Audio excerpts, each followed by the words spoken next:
एक बार राजा जो है वो वन भ्रमण में जाते हैं और वन भ्रमण के समय ही उनको एक बहुत सुंदर सरोवर दिखता है।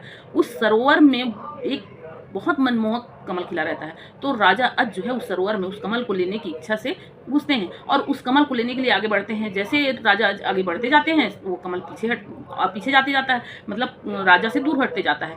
तो राजा सोचते हैं ऐसा क्यों हो रहा है? तो आकाशवाणी होता है कि हे राजन, तुम निसंतान हो, इस कमल को पाने के तुम हकदार नहीं हो, ये कमल तुमको नहीं मिल सकता। ऐसा सुनने के बाद राजा अज को बहुत ज़्यादा दुःख होता है, बहुत पीड़ा होता है और वो दुखी मन से राजभवन को लौट आते हैं। राजभवन में आके और फिर भी दुखी मन से बैठे रहते हैं और भोलेनाथ से प्रार्थना करते हैं कि हे भोलेनाथ, मैं आपका इतना बड़ा परम भक्त हूँ और आप मेरे को एक संतान नहीं दिए, आज मेरे को ऐसा वो होना पड़ा।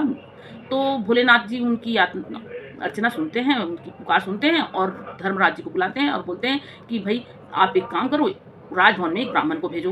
तो धर्मराज जी जो है वो क्या करते हैं, वहीं दूर सरयू नदी के किनारे एक निर्धन ब्राह्मण और ब्राह्मणी झोपड़ी बना के रहते हैं। वहाँ जाके वो धर्मराज जी उस ब्राह्मण को राजभवन भेजते हैं और ब्राह्मण राजभवन जाता है, अपना पूरा दुख सुनाता है राजा अज को और वहाँ उनसे दान दक्षिणा मांगता है। तो वो अपने भंडार से पूरा सोना वोना के सिक्का जेवर सब लाके, हीरा जवाहरात लाके और ब्राह्मण को देना चाहते हैं, लेकिन वो ब्राह्मण उसको लेने से इनकार कर देता है। बोलता है ये मैं नहीं ले सकता, क्योंकि ये तो आपका नहीं है, ये तो प्रजा का है।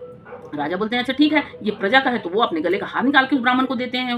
ब्राह्मण बोलता है ये भी प्रजा का ही है, मैं इसको भी नहीं ले सकता। ऐसा बोल के ब्राह्मण चला जाता है। अब राजा चिंता में पड़ जाते हैं कि भाई अब मैं क्या दूं, क्या दे सकता हूं। तो फिर राजा निर्णय करते हैं कि मैं अपने मेहनत का धन कमाऊंगा और उसी को दान दूंगा। तो राजा जो है रात में अपना भेष बदलते हैं और लोहार के यहाँ जाते हैं और लोहार के यहाँ जाके लोहा पीटते हैं पूरे रात भर। और उस लोहा का पीटने का मेहनताना जो है वो लोहार जो 1 पैसा देता है सुबह, तो उसी 1 पैसा को लेके राजा अज जो है उस ब्राह्मण की कुटिया में जाते हैं देने के लिए। तो वहाँ वो ब्राह्मण नहीं रहता है। जब ब्राह्मण नहीं रहता है तो राजा अज ब्राह्मणी को दे देते हैं और बोलते हैं कि ब्राह्मण देवता आए तो उनको बता देना। अब जब ब्राह्मण देवता आते हैं तो ब्राह्मणी उस सिक्का को उनको देती है, तो वो ब्राह्मण देवता नाराज होकर उस सिक्का को पटक देते हैं। पटकते हैं तो वहाँ वो धरती फट जाती है। जब धरती फट जाती है तो ब्राह्मण देवता सोचते हैं ऐसा कैसे हो गया। तो वो वहाँ खोदते हैं तो वहाँ से सोने के एक के बाद एक 9 रथ निकलते हैं और पूरा ऊपर चले जाते हैं। फिर 10वां रथ निकलता है तो उस 10वें रथ में एक सुंदर सा बालक रहता है, बैठा रहता है।